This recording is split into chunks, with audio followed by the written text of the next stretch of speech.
Hello friend. Kuldeep sir के नाम से यूट्यूब चैनल में आप सभी का हार्दिक स्वागत है, अभिनंदन है। वीडियो की अगली कड़ी में एक नया एमसीक्यू वीडियो जो हम लेके आए हैं आपके सामने, जो कि बहुत ही बेहतरीन रहने वाला है।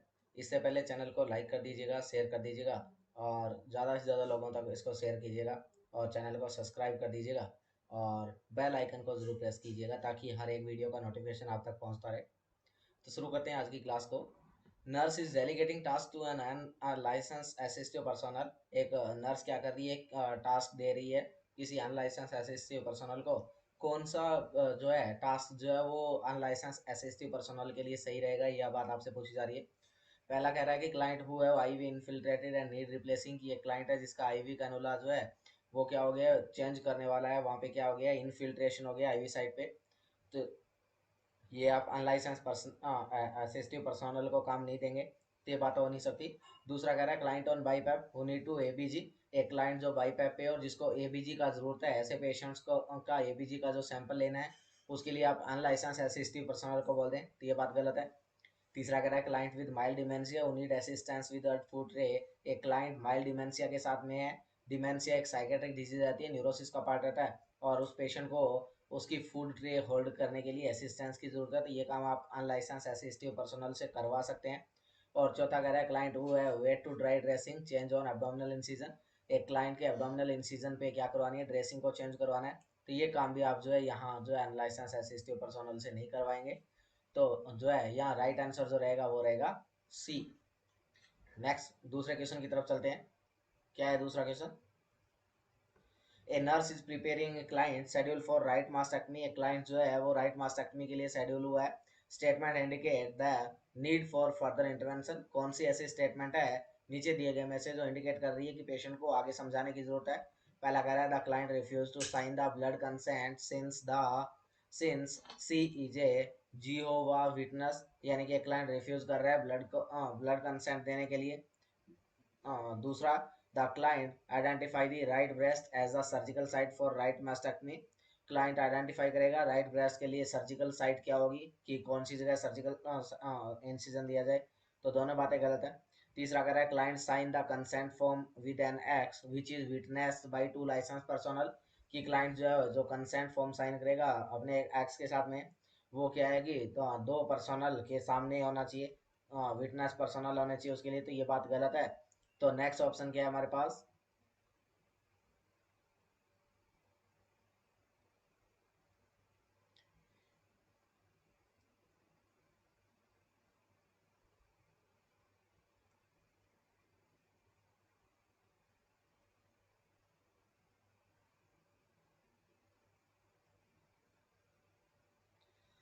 नेक्स्ट ऑप्शन है the client express doubt over her decision and ask nurse more about the procedure.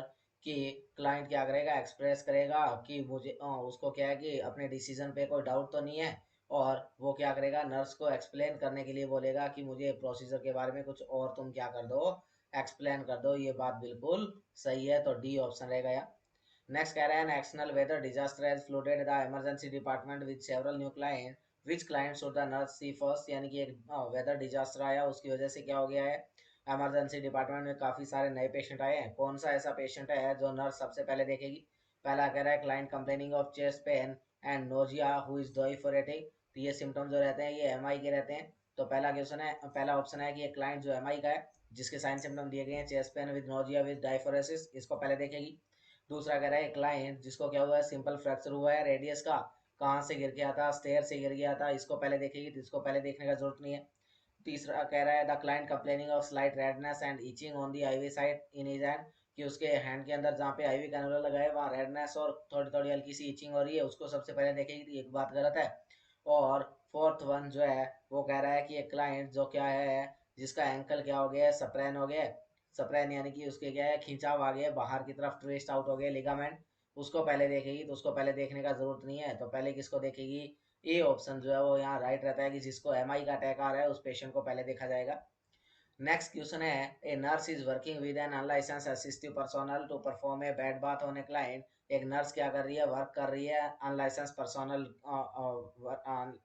Personnel के साथ में, और क्या कर रही है, क्लाइंट को बेड बाथ दे रही थी।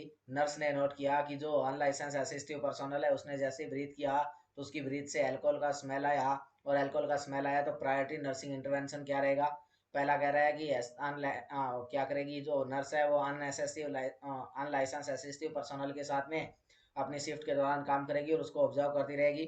तो ये बात गलत है, ऐसा नहीं है। दूसरा कह रहा है complete the bed bath without comment, बिना कोई कमेंट किए वो बेड बाथ को कंप्लीट कर लेगी। और यूनिट में आगे ही क्या है कि मेंबर्स की कमी है और एक मेंबर और कम हो जाए कुछ बोला तो ऐसा काम भी, ये बात भी गलत है, ऐसा नहीं है। तीसरा कह रहा है ऑफर च्यूइंग गम, उसको बोलेगी कि तुम गम को च्यो कर लो और जो है अपनी जो है जॉब को जो है बिना किसी इम्पेयरमेंट के कर लो। और चौथा कह रहा है कि call for another nurse to complete the bath and immediately report the unassistive licence personal to charge nurse और यूनिट मैनेजर। ये बात सही है कि अपने इंचार्ज नर्स जो है अपने यूनिट मैनेजर जो है उसको बता दो कि ऐसे ऐसे जो यूएपी है उसने क्या कर रखी है, ड्रिंक कर रखी है, उसने अल्कोहल लिया हुआ है, ये बात सही है। चलते हैं नेक्स्ट क्वेश्चन की तरफ। Fifth question, a nurse has receive report on assign night shift client. एक नर्स क्या कर रही है, रिसीव कर रही है रिपोर्ट, रिपोर्ट असाइन की गई है एक नाइट शिफ्ट क्लाइंट के ऊपर। Which client should the nurse see first, कौन सा क्लाइंट है जो नर्स जो है सबसे पहले देखेगी?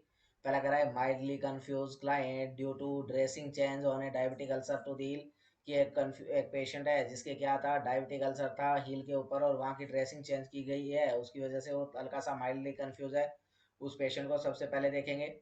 दूसरा ऑप्शन कह रहा है कि एक पेशेंट जो क्या है 24 ईयर ओल्ड है, सॉरी, एक एल्डरली पेशेंट है, स्टेबल क्लाइंट है, अभी अभी एमआरआई से आ रहा है और उसको किडनी मास है, उस पेशेंट को पहले देखेगी। तीसरा कह रहा है कि client whose IV pump has start beeping indicate antibiotic has complete infusing, एक पेशेंट जिसको इन्फ्यूजन पंप चल रहा था और वो इन्फ्यूजन पंप जो है वो बार बार बीप कर रहा है, उसको सबसे पहले देखेगी। या client complain of sudden warmth and pen eight appendectomy incision site 48 hour after surgery, तो जो है जिस पेशेंट को क्या हो रहा है, जो सर्जिकल साइट है, जो अपेंडेक्टमी हुआ है, अपेंडेक्टमी का इंसिजन लगाया गया था, उस जगह पे इस पेशेंट को क्या हो रहा है, पेन हो रहा है, वहाँ वार्मनेस हो गई है, यानी कि ये किसको इंडिकेट करता है, ये इंडिकेट करता है कि पेशेंट को क्या हो गया है, इन्फेक्शन हो गया है। यहाँ क्या हो गया है, इन्फ्लामेटरी रिएक्शन हो रही है, क्या हो गया है, इन्फ्लामेटरी प्रोसेस हो रही है। और इन्फ्लामेटरी प्रोसेस हो रही है यानी कि इन्फेक्शन हो गया है, तो तुरंत हमें क्या है, इस पे ध्यान देना है और एचसीपी को क्या करना है, इन्फॉर्म करना है। तो डी जो है यहाँ क्या रहेगा, राइट रहेगा। नेक्स्ट क्वेश्चन है, a nurse working triage in emergency department when 4 client present at the same time, which client should be seen first. एक नर्स वर्क कर रही है ट्राइएज में इमरजेंसी डिपार्टमेंट के अंदर, और उसके पास में 4 क्लाइंट आए एक साथ, और उनमें से कौन सा क्लाइंट सबसे पहले देखा जाएगा? पहला कह रहा है 45 ईयर ओल्ड फीमेल ऑन और OCP with usually heavy bleeding, एक लेडी जो ओसीपी के साथ में और उसको हैवी मेंस्ट्रुअल ब्लीडिंग हो रही है, 45 ईयर एज है, उसको सबसे पहले देखेगी। दूसरा कह रहा है 24 ईयर ओल्ड है जिसको डॉग बाइट कर लिया लेग पे, उनका फैमिली का डॉग था जिसको रेबीज के शॉट हुए हुए हैं।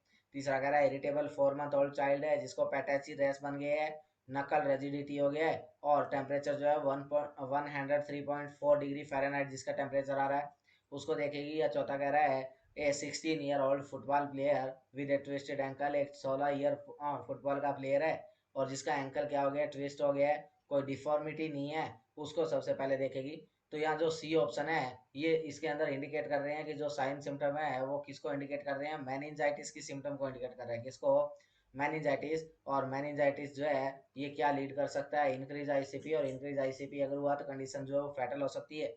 तो सबसे पहले इन चारों में से किस पेशेंट को देखना है, सी, जिसको क्या हो रखा है, मेनिंजाइटिस हो रखा है, उस पेशेंट को क्या करे, सबसे पहले अटेंड किया जाना चाहिए। तो सी जो है यहाँ क्या रहता है, राइट आंसर रहेगा। चलते हैं नेक्स्ट क्वेश्चन की तरफ। A nurse is caring for a client on a medical surgical floor. Which task related to pain management can be delegated to unlicensed assistive personnel? Nurse care कर रही है client की medical surgical floor पे, कौन सा task जो है वो रिलेटेड है पेन मैनेजमेंट से, जो किसको दिया गया है, अनलाइसेंस असिस्टिव पर्सनल को दिया गया है। सिलेक्ट ऑल दैट अप्लाई, नीचे दिए गए में से सिलेक्ट कीजिएगा। पहला कह रहा है assess pain level on scale of 1 to 10, तो 1 से 10 के का स्केल दे दिया और उसको बोलें कि अगर पेन का लेवल असेस करो, तो ये थोड़ा जो है अच्छा ऑप्शन नहीं होगा, किसके लिए, अनएसेसिव लाइसेंस पर्सोनल के लिए। नेक्स्ट कह रहा है reminding client to report pain immediately, कि क्लाइंट को रिमाइंड कराते रहना है कि जैसे तुम्हें पेन हो तो तुरंत क्या करो बता दो, ये बात सही है। दूसरा तीसरा कह रहा है कि रिपोर्टिंग फेशियल ग्रीमेसिंग इन अनरिस्पॉन्सिव क्लाइंट, अगर क्लाइंट अनरिस्पॉन्सिव है तो उस कंडीशन में क्या करो, तुरंत उसका जैसे ही क्या होता है वो फेशियल ग्रीमेसिंग यानी कि पेनफुल एक्सप्रेशन शो करता है, तुरंत क्या करो रिपोर्ट करो, ये बात भी सही है, असिस्टिव लाइसेंस पर्सनल को बोल सकते हैं। चौथा कह रहे हैं आस्किंग क्लाइंट डायरेक्टली, क्लाइंट को सीधा सीधा पूछ लो, are you having any pain right now, क्या तुम्हें अभी कोई दर्द हो रहा है, ऐसा पूछ लो, तो ये बात भी सही है। तो ये तीनों बातें तो सही है। चौथा कह रहा है give acetaminophen after the nurse obtain medication, medicine जो है वो देने का काम जो उन किसको देंगे, जो असिस्टिव जो लाइसेंस असिस्टिव पर्सनल है उनको देंगे, ना कि अनलाइसेंस को। तो ये ऑप्शन जो है थोड़ा गलत है, और पेन काउंटिंग करना भी थोड़ा इसके लिए ठीक ऑप्शन नहीं है। तो बी सी और डी ये तीनों के तीनों क्या रहेंगे, यहाँ आंसर रहेंगे बी सी और डी। नेक्स्ट है newly graduated nurse is working in the paediatric unit, एक न्यूअली ग्रेजुएटेड नर्स है वर्क कर रही है पीडियाट्रिक यूनिट के अंदर, which client assignment is most appropriate for this nurse, इस नर्स के लिए मोस्ट अप्रोप्रिएट क्लाइंट कौन सा होगा, ऐसा बताना आपने। न्यूअली ग्रेजुएट नर्स है, एक 2 साल पुराना हीमोफीलिया ए का पेशेंट है। हीमोफीलिया ए जो मोस्ट कॉमन टाइप का हीमोफीलिया रहता है, किसकी वजह से होता है, तो ये क्लोटिंग फैक्टर की कमी की वजह से होते हैं। और क्लोटिंग फैक्टर कौन सा, तो क्लोटिंग फैक्टर 9 की वजह से होने, सॉरी 8 की वजह से होने वाली डिजीज है ये। क्लोटिंग फैक्टर 8 की कमी होने से हीमोफीलिया ए डिजीज देखने को मिलती है, मोस्ट कॉमन टाइप का हीमोफीलिया रहता है। सॉरी। तो पहला कह रहा है कि न्यूली नर्स को कौन सा पेशेंट, तो हीमोफीलिया ए का पेशेंट जो क्या है लेस रिस्पॉन्सिव और क्या है 2 साल पुराना है, ये दे दें। नेक्स्ट ऑप्शन है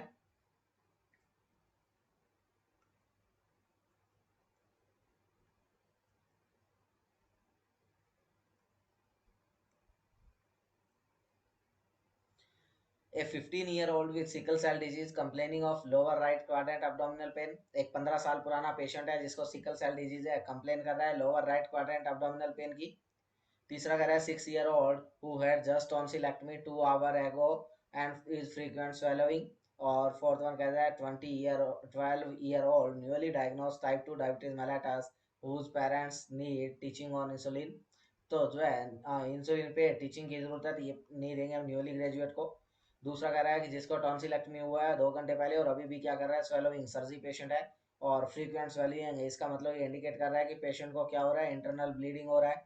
तो तुरंत क्या करना होता है, यहाँ एचसीपी को इंडिकेट करना होता है, ये भी हम उसको नहीं देंगे। और दूसरा ऑप्शन कह रहा है कि 15-year-old क्लाइंट है जिसको क्या हुआ है सिकल सेल डिजीज हुई है या सिकल सेल एनीमिया और का है, और सिकल सेल एनीमिया और का है ऐसा पेशेंट क्या करते हैं जिसको क्या है लोअर राइट क्वाड्रेंट में पेन है, ये पेशेंट हम न्यूअली जो ग्रेजुएट नर्स है उसको प्रोवाइड कर सकते हैं।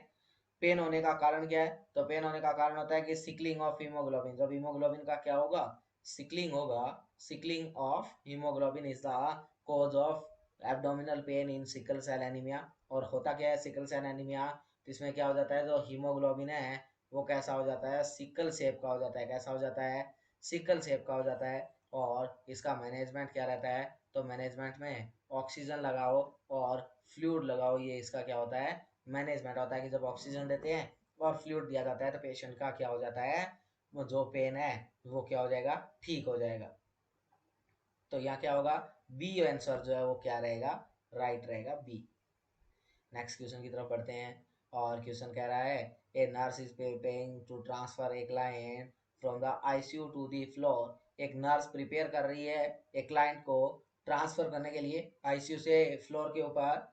विच of the following ensure continuity of care for the client, select all that apply, कौन सी ऐसी बात है जो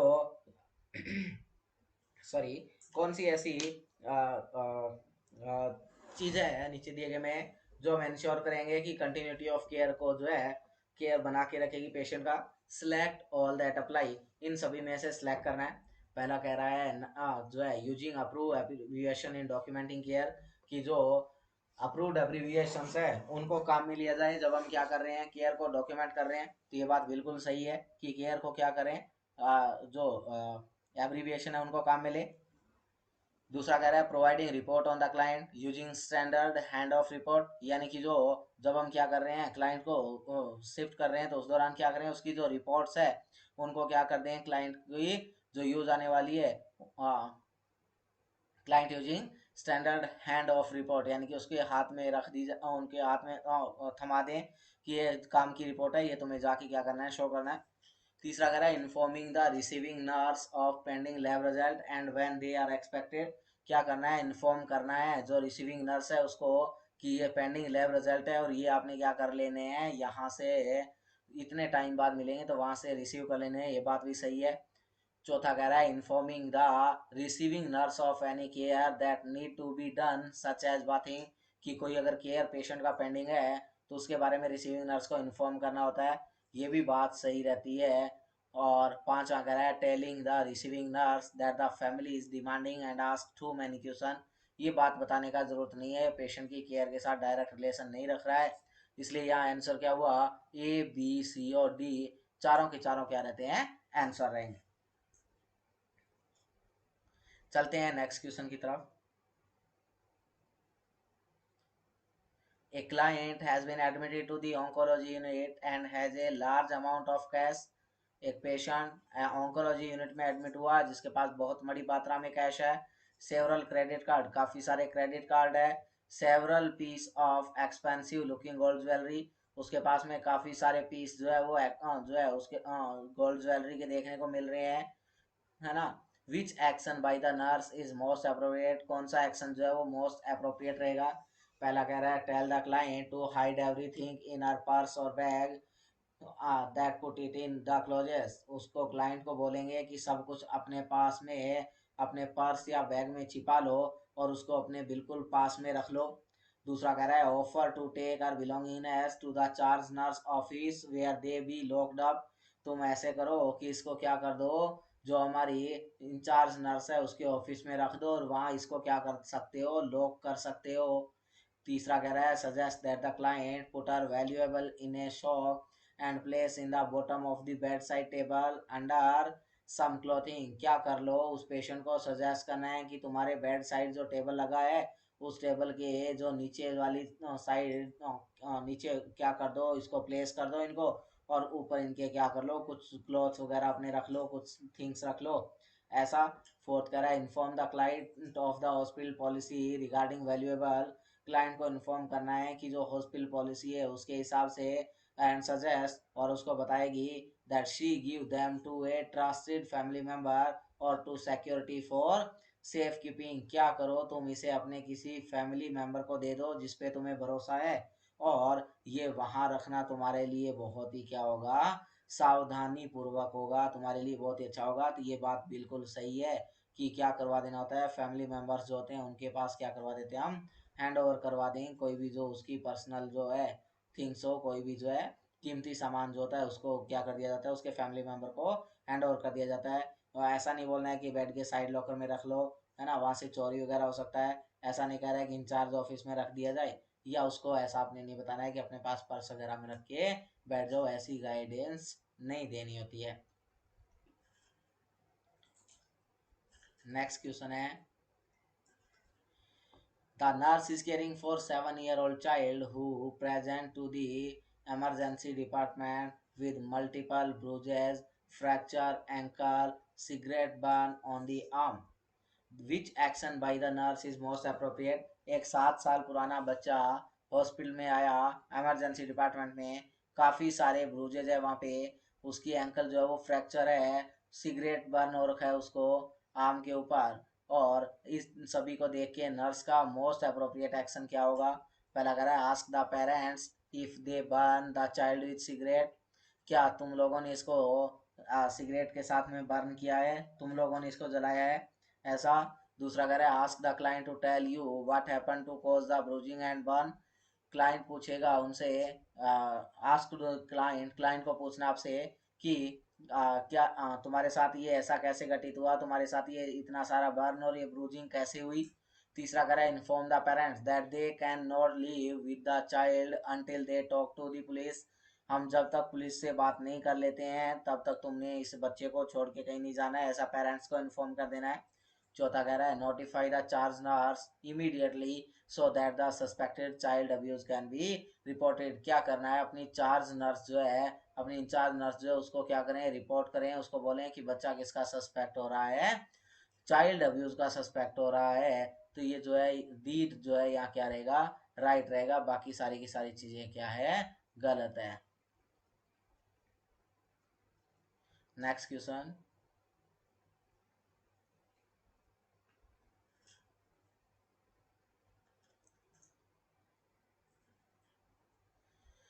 which precaution must a nurse take when checking the blood pressure of an HIV positive client? एक नर्स क्या कर रही है, एक HIV पॉजिटिव पेशेंट का बीपी चेक कर रही है, कौन सा प्रिकॉशन काम मिलेगी? तो जब क्या पहला कह रहा है वियर गाउन, दूसरा कह रहा है पहला कह रहा है वियर ग्लव्स, दूसरा कह रहा है वियर गाउन, तीसरा कह रहा है यूज कॉन्टैक्ट प्रिकॉशन, और चौथा कह रहा है हैंड वॉश। तो जब हम क्या करते हैं, HIV पॉजिटिव पेशेंट का बीपी ले रहे हैं, तो उस दौरान आप क्या कर सकते हैं, बीपी लेना है, और बीपी लेने के बाद आपने क्या करना है, हैंड को वॉश करना है। यहाँ कोई जो है प्रिकॉशन की जरूरत नहीं है, क्योंकि जब भी हम क्या करेंगे, ब्लड प्रेशर लेंगे, तो बीपी लेने के लिए हम कोई जो है उसके कोई सिक्रीशन के कांटेक्ट में आने वाले नहीं है, कोई सिक्रीशन जो है वो कांटेक्ट में नहीं आ रहा है, और सिक्रीशन के कांटेक्ट में नहीं आ रहे हैं तो हमें कोई भी प्रिकॉशन की जरूरत नहीं है। ग्लव्स और गाउन हमें कब पहने हैं, आपको कह सकते हो कि कॉन्टैक्ट प्रिकॉशन कब पहने हैं, जब क्या होगा, जब हम क्या हो रहे हैं, उसके सिक्रीशंस के कांटेक्ट में आ रहे हैं, जैसे ब्लड है ना, ब्लड है, म्यूकस है, यूरिन है, फीकल मैटर है, यानी कि कोई भी उसका बॉडी का सिक्रेशन है, उसके कांटेक्ट में अगर हम आ रहे हैं, तो उस दौरान हमें किसकी जरूरत रहेगी, कांटेक्ट प्रिकॉशंस की, गाउन की, ग्लव्स की, इनकी जरूरत रहेगी। और अगर हम इनके कांटेक्ट में नहीं आ रहे हैं तो हम क्या है, हमें जरूरत नहीं है। तो जब बीपी चेक करेंगे, तो बीपी चेक करने के बाद क्या किया जा सकता है, वॉश हैंड कर लिया जाए। नेक्स्ट कह रहा है, the paediatric nurse is preparing a child with acute lymphocytic leukaemia for discharge. क्या है कि एक पीडियाट्रिक नर्स प्रिपेयर कर रही है एक बच्चे को, किसके लिए, एक्यूट लिम्फोसाइट ल्यूकेमिया के लिए डिस्चार्ज करना है, डिस्चार्ज हो रहा है। The discharge plan should include all but which of the following statement, जो डिस्चार्ज प्लान है उसमें सारी की सारी बातें इंक्लूड कर दी गई है नीचे दिए गए स्टेटमेंट में से। पहला कह रहा है restrict nap to allow more complete rest at night, की पेशेंट को क्या करना है, रात के समय ज़्यादा रेस्ट जो है वो क्या करना है, अलाउ करना है, रात को इसको क्या करना है, अच्छे से रेस्ट करवाना है। ये बात बिल्कुल सही है, ये आपने इंस्ट्रक्शन में लिखनी है। दूसरा कह रहा है increase intake of protein, iron, vitamin C to provide nutrient for haemoglobin production. तीसरा कह रहा है की food dietary to elevate dietary intake, और चौथा कह रहा है restrict antacid tetracycline and phosphor. तो रेस्ट्रिक्ट नहीं करना है, देते हैं। और ये बात भी जो है फूड जो है डेयरी प्रोडक्ट जो है डाइटरी इंटेक है उसको बढ़ा देना है, तो ये कोई इंपॉर्टेंट बात नहीं रहती है। और जो है इंक्रीज इंटेक ऑफ प्रोटीन, तो प्रोटीन वगैरह का इंटेक बढ़ाने से, आयरन का इंटेक बढ़ाने से यहाँ कोई कहानी नहीं होने वाली है, क्योंकि लिम्फोसाइटिक ल्यूकेमिया, ल्यूकेमिया जो है वो क्या है, ब्लड का कैंसर है। और ब्लड कैंसर जो है, यहाँ क्या देखने मिलेगा आपको, पैनसाइटोपिनिया होता है, जहाँ क्या होंगे, आरबीसी के नंबर कम होंगे, और आरबीसी के नंबर कम होने का कारण कौन है, बोन मेरो सप्रेशन। तो यहाँ आयरन देने से या विटामिन सी देने से या जो है हीमोग्लोबिन का लेवल नहीं बढ़ने वाला है, यहाँ क्या करना पड़ता है, बार बार ब्लड ट्रांसफ्यूजन करना पड़ता है। तो जो है आयरन की ओवरलोड तो यहाँ पहले ही रहती है, इसलिए यहाँ क्या है, आयरन का इंटेक बढ़ाने की जरूरत नहीं रहता है। तो यहाँ क्या रहेगा, राइट आंसर क्या है, A, A is a right answer. Next question है, the nurse teach a group of fire fighter about the spread of TB. एक नर्स क्या कर रही है, टीच कर रही है किसको, फायर फाइटर्स के ग्रुप को, जो क्या है, टीबी स्प्रेड होने पे उनको समझाया जा रहा है कि टीबी कैसे फैलता है। Which statement by a fire fighter indicate the teaching has been effective. कौन सी ऐसी इंडिकेशन है जो फायर फाइटर के द्वारा इंडिकेट किया जा रहा है कि टीचिंग इफेक्टिव हो रही है। पहला कह रहा है I could not gate I come in contact with blood, कि मैं टीबी वाले पेशेंट के कांटेक्ट में नहीं, ब्लड के कांटेक्ट में नहीं आऊंगा, इससे मुझे टीबी हो जाएगा, तो ब्लड से टीबी नहीं होता है। दूसरा कह रहा है कि I can not share cup of coffee with someone who infected with TB, I can share a cup of coffee with someone who is infected TB. तो कप शेयर करने से टीबी नहीं होगा। तीसरा कह रहा है I could get TB if I an inhale infected droplet when an infected individual cough. ये बात सही है कि जब क्या करेगा, जो इन्फेक्टेड इंडिविजुअल है कफ करेगा, तो उससे आपको क्या हो सकता है, टीबी डेवलप हो सकता है, ये बात सही है। तो ये बात आपने क्या करनी थी, उनको समझानी थी।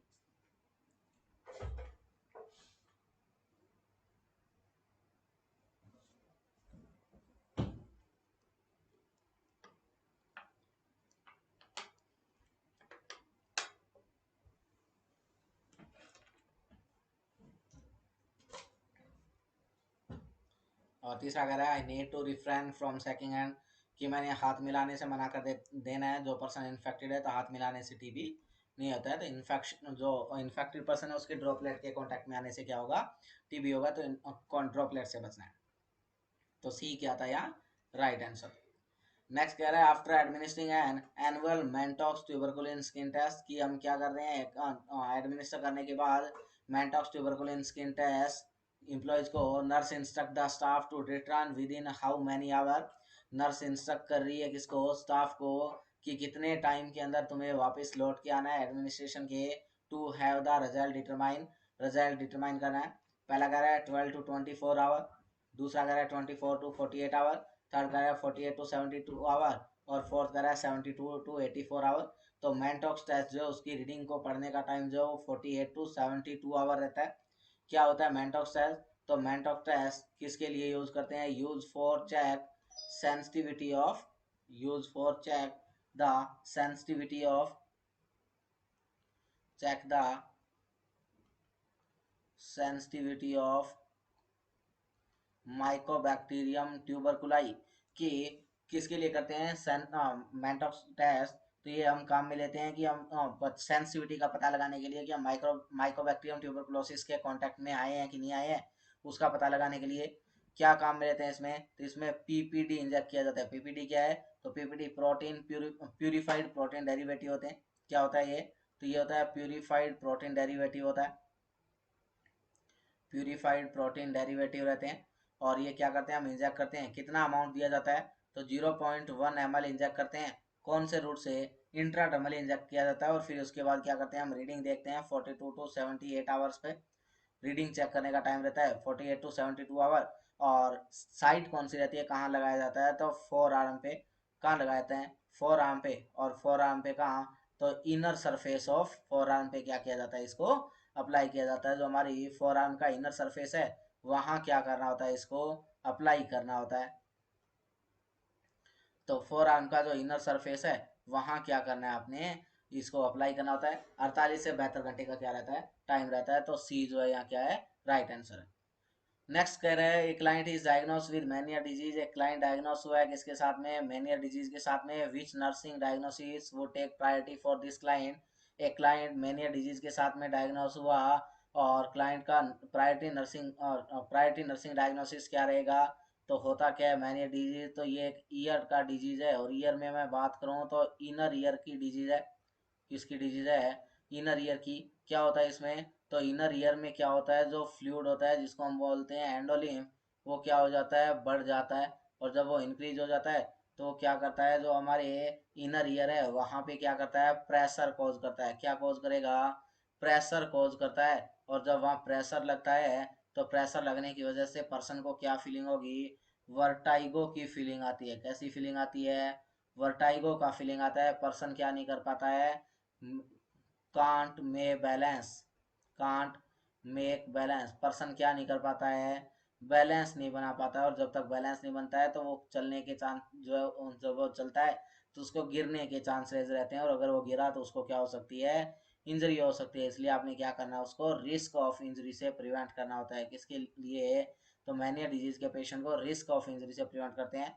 डिस्टर्ब बॉडी इमेज नहीं होता है, लो सेल्फ स्टीम नहीं होती है, और स्किन इंटीग्रिटी जो है यहाँ इम्पेयर नहीं होता है।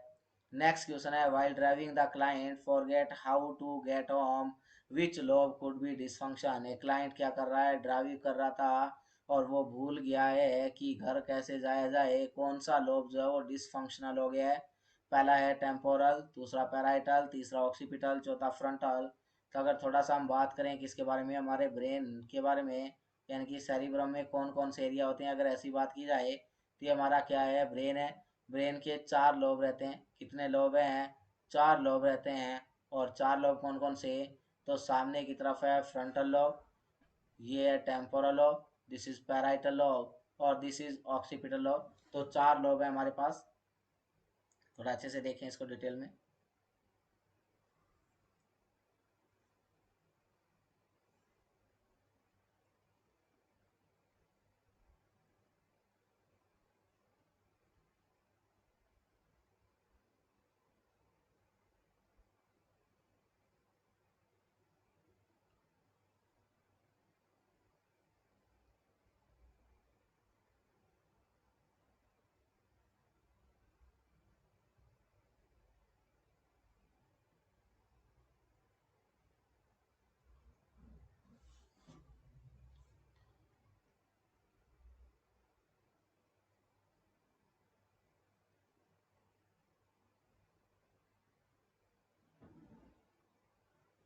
तो ये क्या हमारा ब्रेन है, ब्रेन का सेरिब्रम वाला पार्ट है,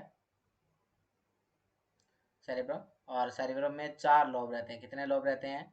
4 लोब रहते हैं। 4 लोब कौन कौन से? तो सामने की तरफ frontal lobe, frontal lobe, this is temporal lobe, temporal lobe, this is parietal lobe, parietal lobe, and this is occipital lobe. अब अगर बात करें तो जो हमारा ये ऑक्सीपिटल लोब है, इस ऑक्सीपिटल लोब में 2 एरियाज रहते हैं। ऑक्सीपिटल लोब जो है, ऑक्सीपिटल लोब में कौन कौन से एरियाज रहते हैं? तो ऑक्सीपिटल लोब में 2 एरियाज रहते हैं। एक एरियाज का नाम है विजुअल एरियाज, और दूसरे एरियाज का नाम है पैराइटो ऑक्सीपिटल एरिया। यहाँ दूसरा एरिया कौन सा है? पैराइटो occipital area.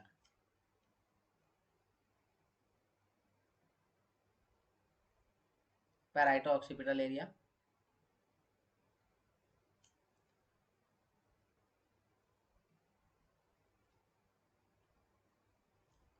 पैराइटो occipital area.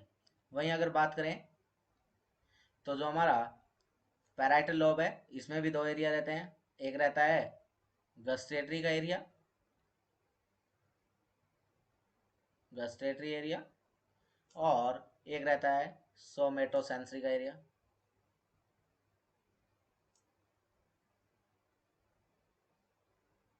Gustatory area और सोमेटोसेंसरी area.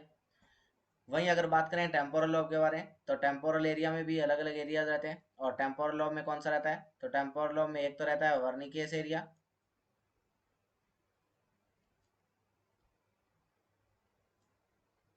Wernicke's area.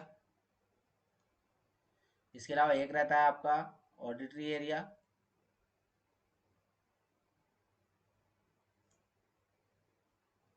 Auditory area, और एक जो है वो आपका रहता है ऑल्फैक्टरी एरिया। एक रहता है आपका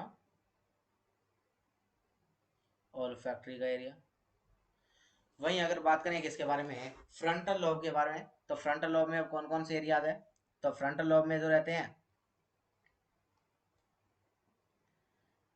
एक रहता है ब्रोकाज एरिया, यहाँ जो है ये रहता है ब्रोकाज का area,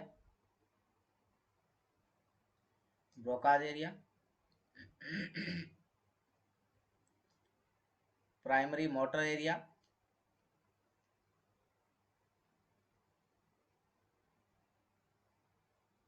primary motor area, primary motor area.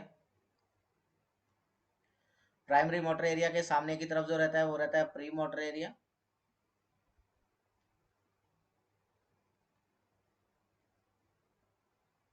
Pre motor area.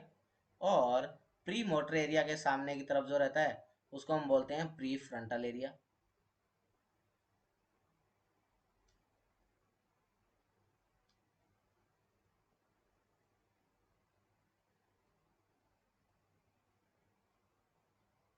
Pre frontal area. तो ये एरियाज रहते हैं हमारे ब्रेन के अंदर। जो हमारा विजुअल एरिया, इसका काम है विजन का, देखने का काम है। पैराइटो ऑक्सीपिटल एरिया जो है इसका काम है जो हम रिटन लैंग्वेज जो है, जो देखी हुई लैंग्वेज है उसको देखना, और देखने के बाद समझने का। वर्निकेज एरिया जो है ये स्पीच की लैंग्वेज को समझने का। ऑडिटरी एरिया सुनने का। ऑल्फैक्टरी एरिया सूंघने का। वहीं अगर बात करें ब्रोकाज एरिया, तो ब्रोकाज एरिया जो स्पीच की मसल है, ब्रोकाज एरिया स्पीच की मसल के मूवमेंट के लिए जरूरी रहता है। प्राइमरी मोटर एरिया जो हमारी स्पीच की मसल को छोड़ के जितनी की जितनी स्केलेटल मसल है उनके मूवमेंट के लिए जिम्मेदार है। प्री मोटर एरिया जो है ये कोऑर्डिनेशन करने का काम करता है, जो प्राइमरी मोटर एरिया से इंपल्स निकलती है उनकी। और जो हमारा प्री फ्रंटल एरिया है, जो हमारा प्री फ्रंटल एरिया है, इसका काम क्या है? तो इसका काम है जजमेंट करना। क्या करना? इसका काम है जजमेंट करना, जजमेंट करना।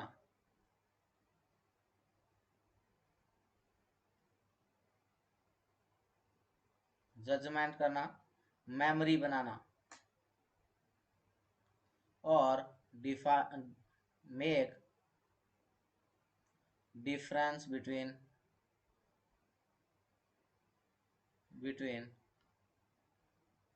ह्यूमन बीइंग एंड एनिमल, जानवर और मनुष्य के बीच में क्या करना, डिफरेंस करना। इसके अलावा इंटेलिजेंस बनाना, है ना। ये सारे के सारे काम है किसके, इस प्री फ्रंटल एरिया के। जजमेंट करना, मेमोरी बनाना, इंटेलिजेंस बनाना, और डिफरेंस करना किसके बीच में, ह्यूमन बीइंग और एनिमल के बीच में। और हमें यहाँ क्या पूछा गया था, हमें पूछा गया था कि किसी पर्सन का क्या है, एक पर्सन है जो क्या हो गया, ड्राइव कर रहा था और घर का रास्ता भूल गया है कि मैं घर कैसे जाऊं, कौन सा लोब डिसफंक्शन हो गया है। तो फ्रंटल लोब जो है वो क्या हो गया यहाँ पे, डिसफंक्शनल हो गया, या फ्रंटल लोब में क्या हो गई है, गड़बड़ हो गई है। तो फ्रंटल लोब यहाँ क्या हो गया है, डिसफंक्शनल हो गया। नेक्स्ट है, at the scene of an accident which intervention, at the scene of as the scene of an accident which intervention apply to a client with suspected neck injury, एक patient जिसको क्या हुआ है, नेक injury suspected हुई है accident के scene के दौरान, कौन सा इंटरवेंशन अप्लाई किया जाएगा क्लाइंट के ऊपर। तो कौन सा अप्लाई करना है कि क्लाइंट को क्या नहीं करना है, मूवमेंट नहीं करने देनी है, उसको क्या कर देना है, इमोबिलाइज कर देना है, पर्सन को वार्म नहीं करना है, उसका नेम और उसका बर्थडे वगैरह नहीं पूछने की जरूरत है। और सीपीआर अभी नहीं शुरू करेंगे, अगर बाद में जरूरत हो तो सीपीआर कर सकते हैं। सबसे पहले आपने क्या करना है, क्लाइंट को इमोबिलाइज करना है, क्या करना है, इमोबिलाइज करना है, ताकि क्या ना हो जाए, एक्सटेंडेड इंजरी ना हो जाए। Immobilize the client, immobilize to the client, client को क्या करना है, इमोबिलाइज करना जरूरी है पहले। नेक्स्ट क्वेश्चन है, विच treatment should be included in the immediate management of acute appendicitis, कौन सा ट्रीटमेंट है जो क्या करना चाहिए, इमीडिएट मैनेजमेंट में शामिल करना चाहिए, किसके, एक्यूट अपेंडिसाइटिस के, यानी कि अपेंडिक्स का इन्फ्लामेशन हो रखा है और उसका क्या करना है, मैनेजमेंट करना है। तो उसके इमीडिएट मैनेजमेंट में कौन सा सिम्टम है, कौन सा ऐसा ट्रीटमेंट है जो इंक्लूड कर किया जाना चाहिए, ऐसी बात हमसे पूछी जा रही है। तो क्या इंक्लूड करना है,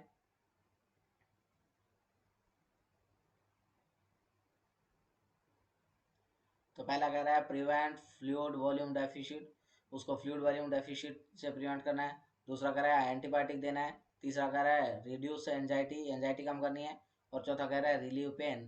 तो हमें क्या पूछा गया है, प्रायोरिटी ट्रीटमेंट पूछा गया है। तो सबसे पहले तो जो अपेंडिसाइटिस वाले मरीज को पेन हो रहा है, उस पेन को क्या करवाया जाए, रिलीव करवाया जाए। उसको क्या हो रहा है, पेन हो रहा है। तो सबसे पहले हम क्या करना है, पेन से रिलीव करवाना है। और पेन से रिलीव करवाने के लिए हम क्या करेंगे, उसको पोजीशन देंगे, क्या देंगे, पोजीशन दी जाएगी कि उसको सही से पोजीशनिंग किया जाए। और इसके साथ साथ हम क्या करते हैं, एनाल्जेसिक्स देंगे, तो पोजीशन देंगे और एनाल्जेसिक देंगे, है ना। तो रिलीव पेन, और पेन को रिलीव करने के लिए क्या काम मिलेंगे, पोजीशन और एनाल्जेसिक। और पोजीशन में क्या करना आपने,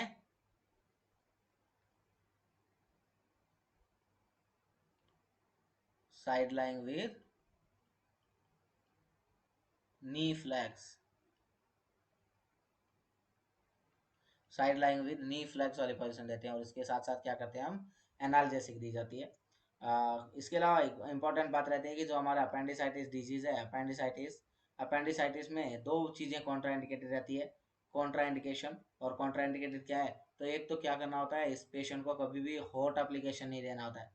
और दूसरा, इस पेशेंट को क्या नहीं करना होता है, कभी भी एनीमा नहीं करना होता है। नहीं तो ये दोनों कंडीशन ही क्या कर सकती है, अगर इन दोनों को यूज किया गया तो अपेंडिक्स क्या हो सकता है, रप्चर हो सकता है। क्या हो सकता है, रप्चर हो सकता है। चलते हैं नेक्स्ट क्वेश्चन की तरफ। Medical management of client with acute diverticulitis should include which treatment, medical management क्या होगा, एक क्लाइंट जो एक्यूट डाइवर्टिकुलाइटिस के साथ में आया है और कौन सा ट्रीटमेंट इसमें इंक्लूड करना है। तो डाइवर्टिकुलाइटिस क्या है, तो diverticulitis inflammation of diverticula, inflammation of diverticula,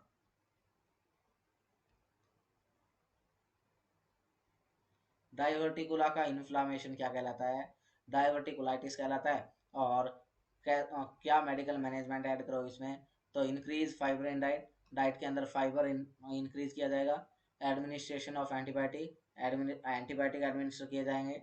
तीसरा कह रहा है pain medication administration, pain medication देंगे या 1 से 2 दिन तक लिक्विड डाइट ही दिए जाएंगे। तो 1 से 2 दिन तक लगातार लिक्विड डाइट दें ऐसा कोई जरूरी नहीं है। पेन मेडिकेशन एडमिनिस्ट्रेशन ये इतना इमीडिएट वाली, इतना इंपॉर्टेंट वाली बात नहीं है, इतना ज़्यादा पेन नहीं होगा इस पेशेंट के अंदर, पेन की कहानी नहीं रहती है। पहला कह रहा है इंक्रीज फाइबर इनटेक, शुरुआत में फाइबर नहीं देते हैं हम, धीरे धीरे बाद में जाके क्या करेंगे इनटेक को बढ़ाएंगे, तो ये बात इंपॉर्टेंट नहीं है। पर क्या करना है यहाँ एंटीबायोटिक्स देनी है।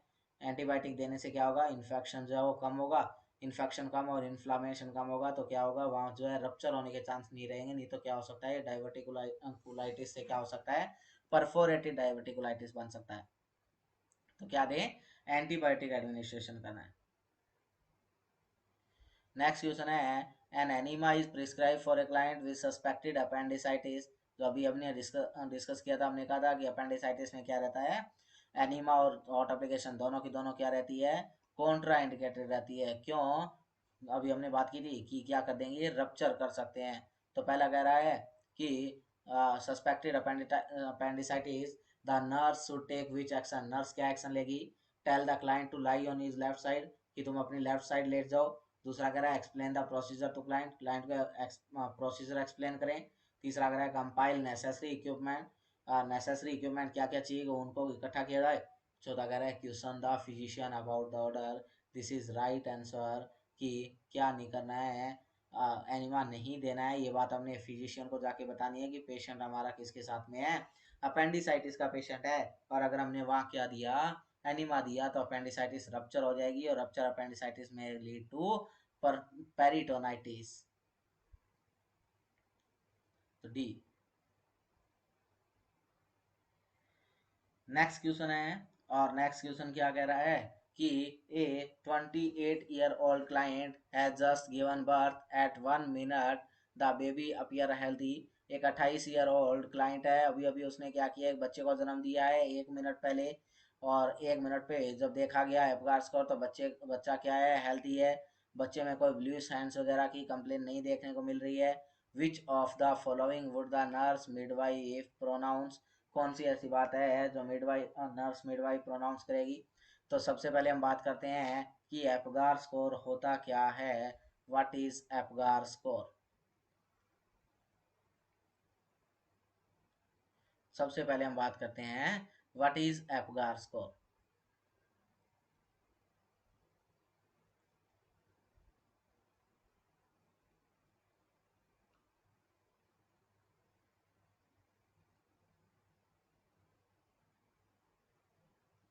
एपगार स्कोर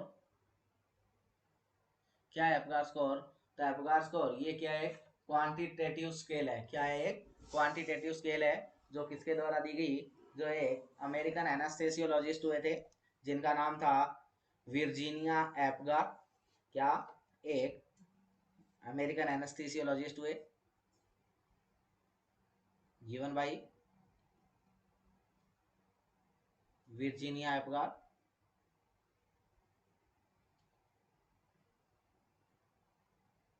और विर्जीनिया एपगार ने कब दिया, 1952 में इसके बारे में बताया। 1952 में विर्जीनिया एपगार नाम से एक साइंटिस्ट हुए जिन्होंने इसको दिया, और वो क्या थे, तो अमेरिकन एनास्थीसियोलॉजिस्ट थे। कौन थे, ये अमेरिकन एनास्थीसियोलॉजिस्ट थे, अमेरिकन एनास्थीसियोलॉजिस्ट, अमेरिकन एनास्थीसियोलॉजिस्ट थे। क्या है ये, तो ये क्वांटिटेटिव असेसमेंट स्केल है। क्या है, क्वांटिटेटिव असेसमेंट स्केल।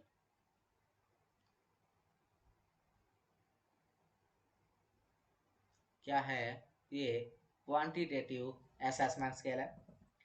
कितना स्कोर होता है इसमें, तो इसमें 0 से 10 तक की स्कोरिंग लेके चलते हैं हम।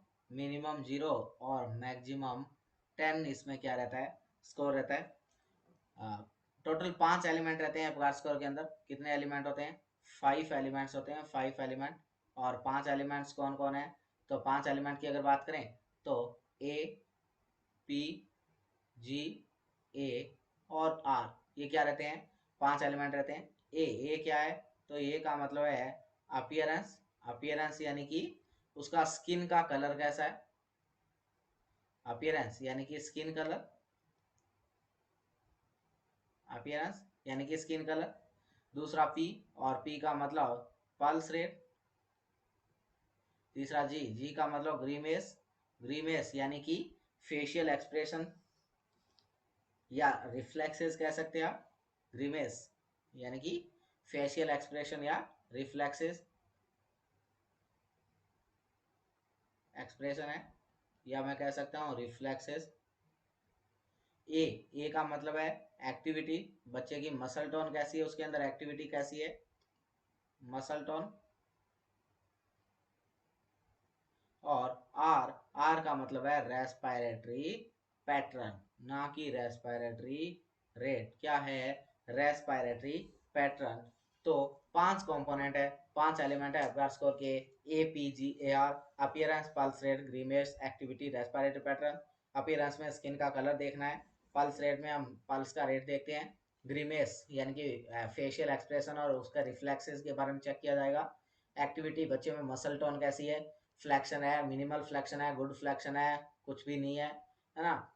रेस्पिरेटरी पैटर्न कैसा है, तो इन सभी के बारे में। अब हम अगर बात करें कि नंबरिंग कैसे कैसे दी जाएगी, तो नंबरिंग की अगर बात करें तो हम 3 तरीके से इसको नंबर करते हैं, 0, 1 और 2। 3 तरीके की नंबरिंग दी जाती है, 0, 1 और 2।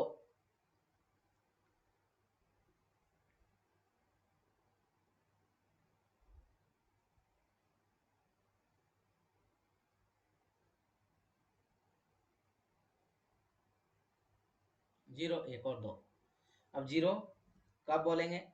सबसे पहले अगर बात करें, कंपोनेंट ले हमारा अपीयरेंस, अपीयरेंस यानी कि स्किन का कलर। और स्किन अगर कलर कैसा है, अगर बेबी क्या है, ब्लू है, ब्लू बेबी है, तो हम क्या बोल देंगे, हम बोलेंगे कि कितना नंबर है, 0 नंबर है। अपगार स्कोर का कितना नंबर है, 0 नंबर। अगर क्या है, एक्रोसाइनोसिस है, अगर क्या है एक्रोसाइनोसिस है, तो हम बोल देंगे कि बच्चे में कितना स्कोर देंगे, 1 स्कोर देंगे। और अगर पिंक कलर का बेबी है, अगर बेबी कैसा है, पिंक बेबी है, तो हम बोल देंगे 2 नंबर। दूसरा है पल्स रेट, दूसरा क्या है, पल्स रेट। और पल्स रेट अगर एबसेंट है, पल्स रेट है ही नहीं, तो 0 नंबर। अगर लेस देन 100 है तो 1 नंबर, और अगर मोर देन 100 है तो 2 नंबर देंगे। तीसरा हमारा रहता है ग्रीमेस, थर्ड वन इज ग्रीमेस, ग्रीमेस। और ग्रीमेस यानी कि बच्चे के फेशियल एक्सप्रेशन। और जैसे हम क्या करते हैं, कोई स्टिमुलेशन देते हैं और बच्चा कोई रिस्पॉन्ड नहीं कर रहा है, नो रिस्पॉन्स, तो हम बोल देंगे 0 नंबर। अगर क्या है, मिनिमल रिस्पॉन्स है, मिनिमल रिस्पॉन्स है, या आप कह सकते हैं माइल्ड ग्रीमेस है, माइल्ड ग्रीमेस शो कर रहा है बच्चा, तो 1 नंबर। और अगर क्या कर रहा है बच्चा, फुली क्राई कर रहा है, बच्चा अगर क्राई कर रहा है अच्छे से, व्याग्रस क्राई बोलो या फुली क्राई बोलो, तो कितना नंबर, 2 नंबर, ग्रीमेस। उसके बाद में एक्टिविटी, क्या एक्टिविटी, एक्टिविटी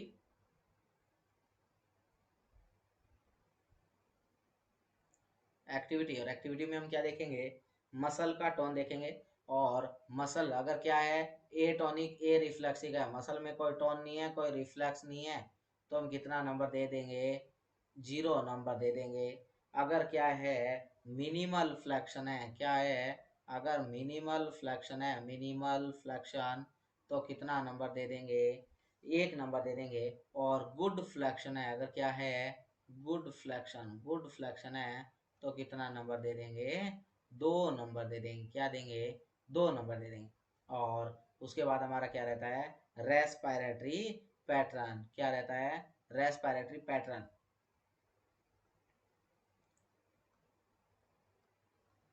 रेस्पिरेटरी पैटर्न। और रेस्पिरेटरी पैटर्न क्या है, तो रेस्पिरेटरी पैटर्न अगर एब्सेंट है तो 0 नंबर, अगर क्या है इरेगुलर है तो 1 नंबर, और अगर रेगुलर है तो हम कितना नंबर दे देंगे, 2 नंबर दे देंगे। और इस तरीके से हम क्या कर देते हैं, एपगार का स्कोरिंग करते हैं।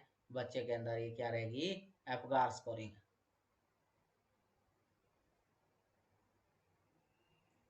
ये हमारी क्या है, एप्गार स्कोरिंग है कि हम बच्चे को कैसे कैसे क्या करना है, स्कोर करना है। किसने दिया? वर्जीनिया एप्गार ने 1952 में, अमेरिकन एनेस्थीसियोलॉजिस्ट थे। उन्होंने बताया, क्वांटिटेटिव असेसमेंट स्केल दी और उन्होंने 5 एलिमेंट्स बताए। और 5 एलिमेंट थे कौन कौन से? Appearance, pulse rate, grimace, activity and respiratory pattern. अब इनके आधार पे हम क्या है कि हम देखते हैं कि बच्चे का पहली बात तो एप्गार स्कोरिंग करनी कब होती है? तो एप्गार स्कोरिंग कब करते हैं? तो एप्गार स्कोरिंग एट बर्थ करना होता है। एट बर्थ बिल्कुल, यानी कि 1 मिनट पे, जैसे बच्चे का जन्म हुआ 1 मिनट पे और 5 मिनट पे करनी होती है। कब कब करनी होती है? 1 मिनट और 5 मिनट पे करना होता है। और एप्गार स्कोरिंग करने का रीजन क्या होता है? तो रीजन क्या है? तो रीजन है टू चेक द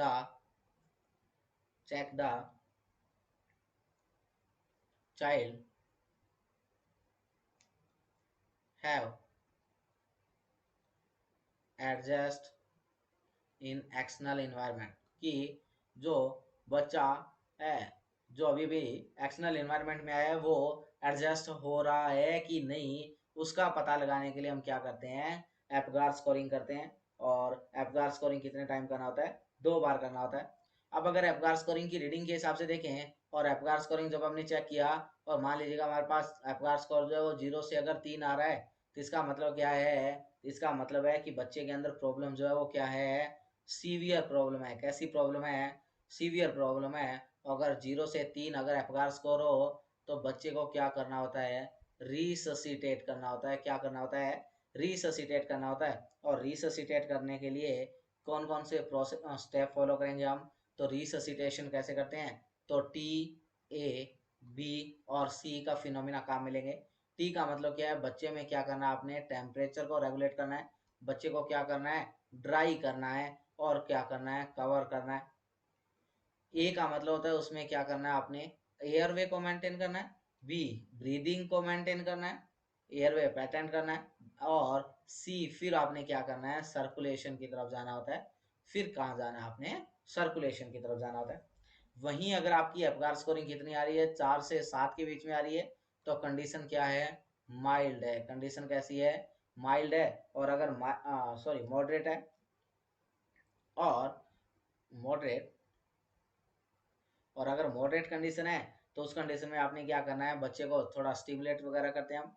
क्या करते हैं? स्टिमुलेट करते हैं। कैसे मैनेज करोगे? बच्चे को स्टिमुलेट करें, सक्शन करें और उसको क्या करें? ऑक्सीजन दे।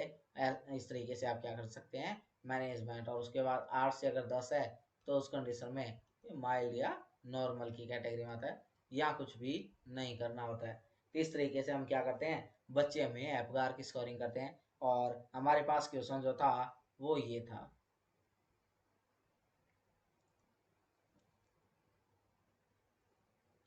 हमें पूछा गया था 28 ईयर ओल्ड क्लाइंट, उसने अभी अभी बच्चे को जन्म दिया है। बच्चा क्या है? हेल्दी है। और बच्चा हेल्दी है तो उस बच्चे के हैंड जो है वो भी ब्लूइश नहीं है। और उस बच्चे का एपगार स्कोर कितना है? तो एपगार स्कोर 11 तो कभी होता नहीं, तो ये ऑप्शन तो गलत हो गया, है ना। और 6 और 4 वाला ये है नहीं, तो यहाँ क्या हो गया? आंसर क्या बन गया? बी, यानी कि इस बच्चे का एपगार स्कोर कितना हो गया? 9। इसका 9 क्या है? इसका एपगार स्कोर है। एपगार स्कोर 9 है। इसका एपगार स्कोर कितना हो गया? 9। तो बी यहाँ क्या रहेगा? आंसर रहेगा।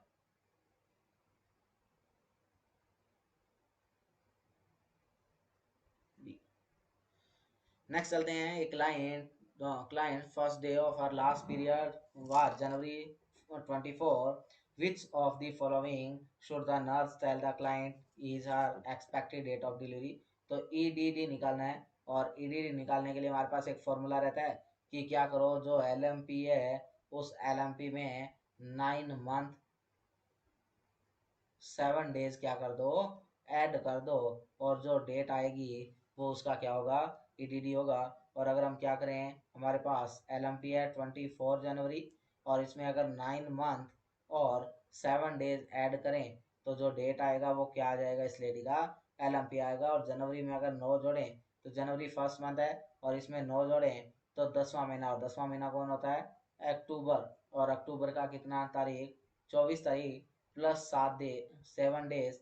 और 7 डेज और ऐड किया तो 31 अक्टूबर यहाँ क्या रह जाएगा आंसर। तो यहाँ क्या होगा बी जो है यहाँ क्या है राइट आंसर है B.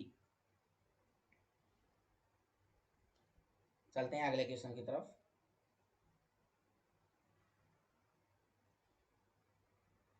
The nurse is discussing concern the parents has with his 3-year-old। Nurse discuss कर रही है कंसर्न कर रही है पेरेंट्स के साथ में, उनका 3 साल पुराना बच्चा है। The parent identify limitation in child activity.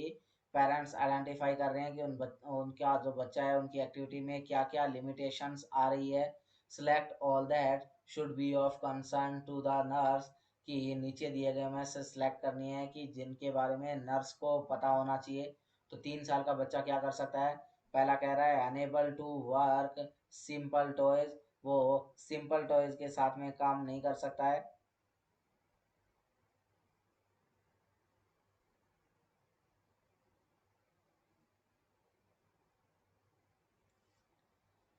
दूसरा कह रहा है unable to understand simple instruction, वो सिंपल इंस्ट्रक्शन नहीं समझ सकता है।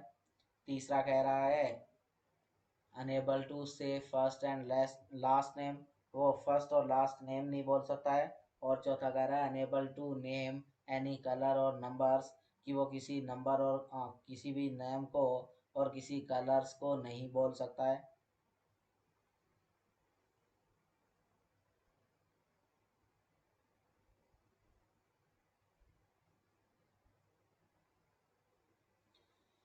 तो क्या है कि जो 3 साल का बच्चा वो क्या कर सकता है। तो 3 साल का बच्चा जो सिंपल टॉयज होते हैं उनको या सिंपल जो इंस्ट्रक्शन होती है उनको क्या कर सकता है समझ सकता है। बट फर्स्ट और लास्ट नेम और कलर नंबर वगैरह ये जो समझने का काम है ये 4 साल के बच्चे का रहता है। ये कितने साल के बच्चे का है, ये 4 ईयर के बच्चे के लिए रहते हैं। और ये दोनों बातें जो है ये कितने साल के बच्चे के लिए है, 3 साल के बच्चे के लिए। कि सिंपल टॉयज और सिंपल इंस्ट्रक्शन को तो क्या कर सकता है समझ सकता है। तो यहाँ आंसर जो रहेगा वो कौन रहेगा, ए और बी जो है यहाँ क्या है राइट आंसर रहेंगे। क्या रहेंगे A and B. Next 25 question है the nurse is providing education at a senior centre. Nurse education provide कर रही है सीनियर सेंटर पे। Which of the following measure will the nurse say is most effective in attaining normal blood pressure in a client with hypertension. एक nurse क्या कर रही है education provide कर रही है सीनियर सेंटर पर।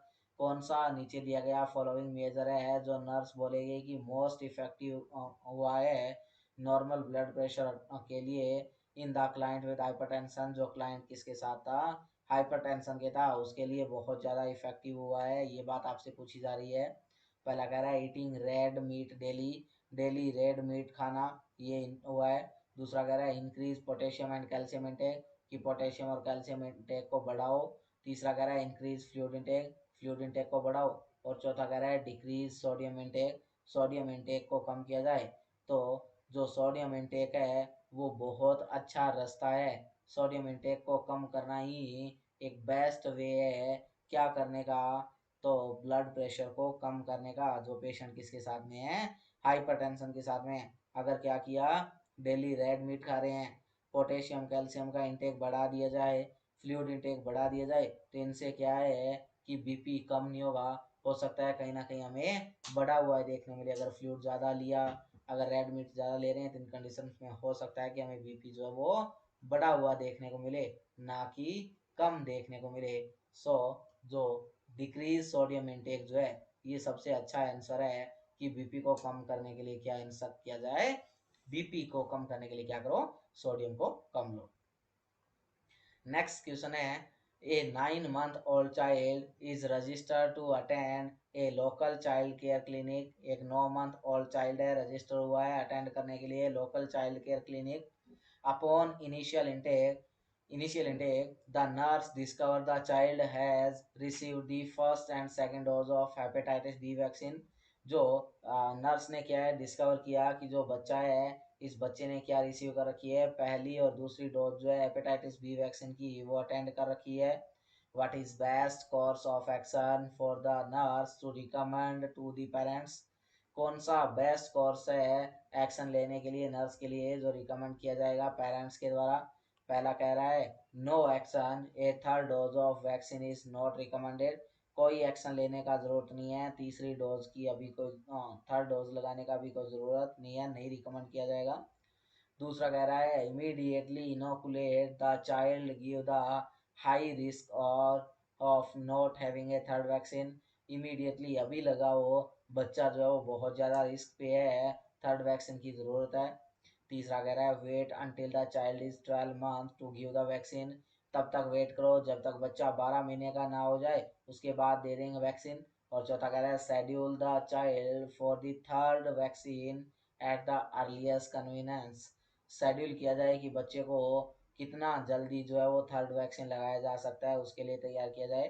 तो ये बात बिल्कुल सही है कि नर्स क्या करेगी, बच्चे को जल्दी से जल्दी क्या करेगी, कन्विंस करेगी। क्योंकि जो है ये कब लगनी है, तो 6 to 19 मंथ के बीच में क्या है, थर्ड डोज हमने देनी थी। तो ये जल्दी से जल्दी जब भी लग जाए उसके लिए क्या किया जाए, कन्विंस किया जाए। ये बात क्या है, इम्पोर्टेंट रहती है।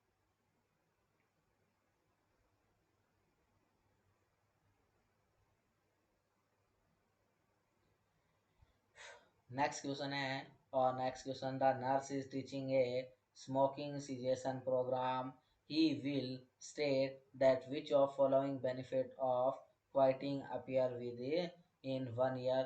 एक नर्स टीच कर रही है स्मोकिंग cessation प्रोग्राम के लिए, he will state, उसने बताया that which of the following benefit of quitting appear within 1 year, कि उसने बताया कि पिछले 1 साल से जब क्या किया गया, इन चीज़ों को रोका जाएगा तो इससे क्या फ़ायदा होगा। पहला कह रहा है risk of coronary heart disease is the same as that of a non smoker, कि जो लोग स्मोकिंग नहीं करते हैं और जो लोग स्मोकिंग करते हैं उन दोनों में कोरोनरी हार्ट डिजीज होने के चांस बराबर होते हैं, तो ऐसा नहीं है।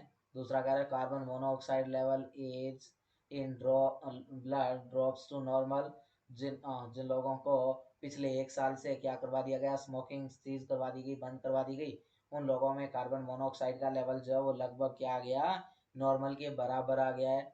तीसरा कह रहा है risk of dying from lung cancer is about half that of a smoker, कि जो लोग स्मोकिंग कर रहे हैं उनसे उनकी तुलना में इन लोगों में क्या हो गया, लंग कैंसर के चांस जो है वो आधे हो गए हैं। और चौथा कह रहा है risk of having a stroke is reduce to that of a non smoker, कि जो स्ट्रोक का रिस्क है वो क्या हो गया, नॉन स्मोकर की तुलना में बहुत कम हो गया है। तो क्या है कि जिन लोगों को स्मोकिंग सीजेशन प्रोग्राम दिया गया और उसके बाद उन्होंने अभी स्मोकिंग को सीज किए हुए लगभग 1 साल हो चुका है, उन लोगों में क्या होगा, तो उनमें अभी कोरोनरी हार्ट डिजीज, ये बात सही है, हाँ गलत है। डाइंग का रिस्क जो है वो लंग कैंसर, ये जरूरी नहीं है कि जो स्मोकर लोग हैं वो सारे लंग कैंसर की वजह से मरते हैं, और ये ज़रूरी नहीं है कि जितने भी स्मोकर है वो सभी क्या है, नो स्ट्रोक होने के चांस उनमें ज़्यादा होते हैं, और नॉन स्मोकर तो स्ट्रोक जो है ये हाइपरटेंशन की बीमारी है। हाँ ये ज़रूर है कि स्मोकिंग करने वाले लोगों में ज़्यादा होता है, पर ज़रूरी नहीं है कि सभी में। पर हाँ ये बात सही है कि कार्बन मोनोऑक्साइड का लेवल क्या हो जाएगा, कम हो जाएगा, और कम हो जाएगा तो ये लगभग 1 साल में लगभग नियर अबाउट नॉर्मल चला जाएगा, ये बात सही है। तो बी आंसर इज राइट।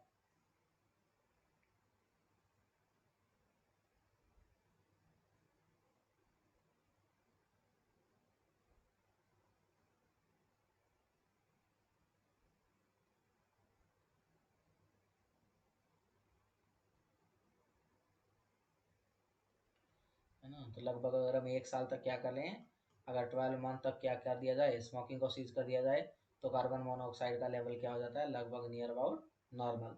और अगर क्या है, कोई पर्सन अगर कोई 15 ईयर तक, है ना, अगर क्या कर दें 15 ईयर तक क्या कर दिया जाए, इसको क्वाइट कर दिया जाए, तो क्या हो जाता है, जो कोरोनरी हार्ट डिजीज के चांस है वो लगभग नॉन स्मोकर के बराबर हो जाते हैं, एज ए नॉन स्मोकर, है ना। अगर 15 ईयर तक स्मोकिंग को बंद कर दिया जाए तो एज ए नॉन स्मोकर। और अगर क्या है कि जो जिन लोगों में dying of risk of dying from lung cancer जो है, अगर क्या कर दिया जाए 10 ईयर्स तक, अगर क्या कर दें 10 ईयर्स तक क्या कर दिया जाए, स्मोकिंग को सीज कर दिया जाए, तो ये भी कहाँ चले जाते हैं, नॉन स्मोकर के बराबर चले जाते हैं। और अगर क्या कर दिया जाए 5 to 15 ईयर, अगर 5 से 15 साल तक क्या कर दिया जाए, स्मोकिंग को सीज कर दिया जाए, तो जिन लोगों में, जिन स्मोकर में स्ट्रोक के चांस ज़्यादा थे, रिस्क थे, वो रिस्क कहाँ चले जाते हैं, इक्वल चले जाते हैं किसके, नॉन स्मोकर के, किसके, नॉन स्मोकर के बराबर चले जाते हैं। तो अगर 15 साल तक आपने अगर कोई पर्सन स्मोकिंग कर रहा है और अगर उसने 15 ईयर तक बंद कर दिया है तो वो नॉन स्मोकर के बराबर चला गया। अगर किसी पर्सन को लंग कैंसर होने के चांस है और उसने स्मोकिंग को सीज किया तो 10 साल के बाद वो नॉन स्मोकर के बराबर चला जाएगा। और स्ट्रोक के लिए अगर कोई 5 से 15 साल तक स्मोकिंग को सीज कर रहा है तो वो नॉन स्मोकर के बराबर चला जाएगा। और अगर किसी ने स्मोकिंग सीज कर दिया है तो 1 साल बाद, लगभग 12 मंथ बाद, उसमें कार्बन मोनोऑक्साइड का लेवल जो है वो क्या हो जाएगा, नियर अबाउट नॉर्मल चला जाएगा। चलते हैं नेक्स्ट क्वेश्चन की तरफ। The nurse is preparing a community educational presentation. Nurse prepare कर रही है कम्युनिटी एजुकेशनल प्रेजेंटेशन को। The topic is the leading cause of death for people age 12 to 19। एक नर्स ने क्या किया, कम्युनिटी एजुकेशनल प्रेजेंटेशन टॉपिक तैयार किया। और टॉपिक क्या था, टॉपिक ये बता रहा था कि लीडिंग कॉज ऑफ, की जो कारण है 12 to 19 ईयर एज के जो पीपल है उनके अंदर जो डेथ का कारण है वो क्या है, ये बताने का टॉपिक था। The nurse know that which of following should be presented. Nurse जानती है कि नीचे दिए गए में से क्या प्रेजेंट करना है। पहला कह रहा है कि अनइंटेंशनल इंजरी, जो अनइंटेंशनल इंजरी है वो उसका कारण रहती है। दूसरा कह रहा है कैंसर इसका कारण रहता है। तीसरा कह रहा है होमिसाइड्स। और चौथा कह रहा है सुसाइड। तो सुसाइड और होमिसाइड इतना बड़ा कारण नहीं है, जितना बड़ा कारण कौन है, अनइंटेंशनल इंजरीज। क्योंकि जो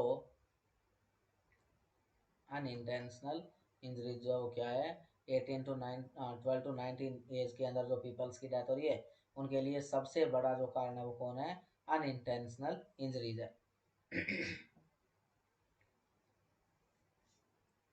अनइंटेंशनल इंजरी मीन्स एक्सीडेंट, हाँ, एक्सीडेंट्स। जितने लोग एक्सीडेंट से हो रहे हैं उतने ज़्यादा इन सभी कारणों से नहीं हो रहे हैं। लगभग 1/2 टीनेजर जो है, 1/2 टीनेजर जो है वो किसकी वजह से जा रहे हैं, टीनेजर डेथ जो है वो किसकी वजह से हो रही है, अनइंटेंशनल इंजरी यानी कि एक्सीडेंट्स वगैरह की वजह से हो रही है। और बाकी के बाकी जो सारे कॉज है, जैसे क्या है, जैसे होमिसाइड हमारा है ना, होमिसाइड है, सुसाइड है, होमिसाइड है, सुसाइड है, कैंसर है, और इसके साथ साथ हार्ट डिजीज है। बाकी जो है ये 1/2 जो है इन चारों डिजीज की वजह से हो रहा है ना, ये 4 डिजीज 1/2 और एक्सीडेंट 1/2, तो इनकी वजह से। Next question. The nurse identify a client learning preference as visual. Nurse identify कर रही है client learning preference as visual. Which of following would be appropriate when teaching the client about insulin injection. एक nurse identify कर रही है client की learning preference को, देख रही है नीचे दिए गए में से कौन सी ऐसी अप्रोप्रिएट टीचिंग है जो क्लाइंट को उसकी इंसुलिन इंजेक्शन के बारे में बताएगी। पहला कह रहा है एन ऑडियो टेप। दूसरा कह रहा है orange, an insulin syringe, an alcohol wipe and बोतल ऑफ स्टेराइल सलाइन। तीसरा कह रहा है क्लासरूम डिस्कशन। और चौथा कह रहा है इंस्ट्रक्शन पम्फलेट। तो क्या होगा, तो किसी पर्सन को हमने क्या करना है, दिखाना है कि कैसे क्या करे, कैसे क्या किया जाए, इंसुलिन इंजेक्शन लगाया जाए, है ना। क्वेश्चन क्या कह रहा है, learning preference as visual, as visual, visual यानी कि विजन, देख के कैसे सीखा जाए। तो देख के कैसे, तो देख के ऑडियो टेप से तो देख के नहीं सीखा जा सकता है, तो सुनने के लिए, है ना, orange, insulin syringe, alcohol wipe और बॉटल ऑफ स्टेराइल सलाइन, तो नहीं, है ना, ऐसा नहीं। और क्लासरूम डिस्कशन में नहीं, तो क्या करो, उसको क्या करो, पम्फलेट दिखाओ, जो इंस्ट्रक्शनल वाला पम्फलेट है जिसपे सारी बातें लिखी है, सारे इंस्ट्रक्शन लिखे हैं, कौन सी साइट होनी चाहिए, कौन सा निडल का साइज होना चाहिए, कौन कितने टाइम के लिए होना चाहिए, कितनी डोज होनी चाहिए, कैसे लगता है ना। तो ये सारी की सारी जिस पे इंस्ट्रक्शन दिया हो वो क्या करो, उसको इंस्ट्रक्शनल चार्ट क्या किया जाए, शो किया जाए। तो डी जो है क्या रहेगा, या आंसर रहेगा डी, सॉरी, हाँ बी, इंस्ट्रक्शनल पम्फलेट।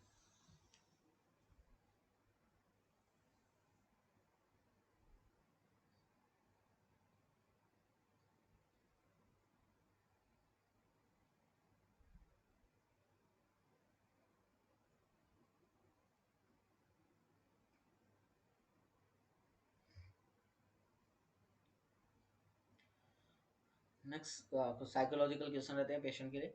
और साइकोलॉजिकल इंटीग्रेटेड क्वेश्चन क्या है? पहला कह रहा है the nurse is caring for a client with and stage kidney disease. एक नर्स क्या कर रही है? केयर कर रही है क्लाइंट की। और क्लाइंट किसके साथ में है? एंड स्टेज किडनी डिजीज के साथ में है। और मल्टीपल ऑर्गन फेल्योर और है, क्या और क्या उसमें? Multiple organ failure. Which action by the nurse indicate an understanding of end of life care. कौन सा ऐसा एक्शन है जो नर्स को इंडिकेट कर रहा है, समझा रहा है कि उसकी समझा रहा है उसकी एंड ऑफ लाइफ केयर के बारे में? Select all that apply. नीचे दिए गए में से सारे के सारे क्या करो? सिलेक्ट करो। पहला कह रहा है the nurse explain sign and symptom that indicate death is near. कि जो नर्स एक्सप्लेन करेगी कि जो साइन एंड सिम्टम आ रहे हैं उस इंडिकेट कर रहे हैं कि तुम्हारी मृत्यु निकट है, डेथ नियर है। दूसरा कह रहा है the nurse explain to the client and family what to expect during the final phase of illness. Nurse explain कर रही है क्लाइंट को और फैमिली को कि तुम क्या एक्सपेक्ट कर रहे हो जो फाइनल फेज हो इलनेस के उसके दौरान। तीसरा कह रहा है cultural belief are acknowledge but priority is place on life lengthening treatment option. जो तुम्हारे कल्चरल बिलीफ है वो ठीक है, बट जो है प्रायोरिटी किस पे प्लेस की जाएगी? प्रायोरिटी क्या होगा कि तुम्हारी लाइफ को क्या किया जाए, तुम्हारी लाइफ को लंबा रखने वाला ट्रीटमेंट ऑप्शन कहाँ मिल जाए। चौथा कह रहा है the nurse avoid talking to the client about impending death. Nurse avoid कर रही है टॉकिंग क्लाइंट के साथ में अबाउट इम्पेंडिंग डेथ, जो उसकी होने वाली मृत्यु है, क्योंकि वो क्या ना हो जाए, अपसेट ना हो जाए क्लाइंट और उसकी फैमिली, इसके लिए अवॉइड कर रही है। और पांचवा कह रहा है nurse ask the client and family what their goal and wishes are regarding care pain management and emergency resuscitation. Nurse क्या पूछेगी क्लाइंट को और फैमिली को उनके गोल के बारे में, विशेष के बारे में रिगार्डिंग केयर। तो क्या होना चाहिए? तो पहला, फर्स्ट, दूसरा और पांचवा, तो तीनों की तीनों क्या है यहाँ? राइट है। एक, दो और ए, बी और E is a right. A, B and E.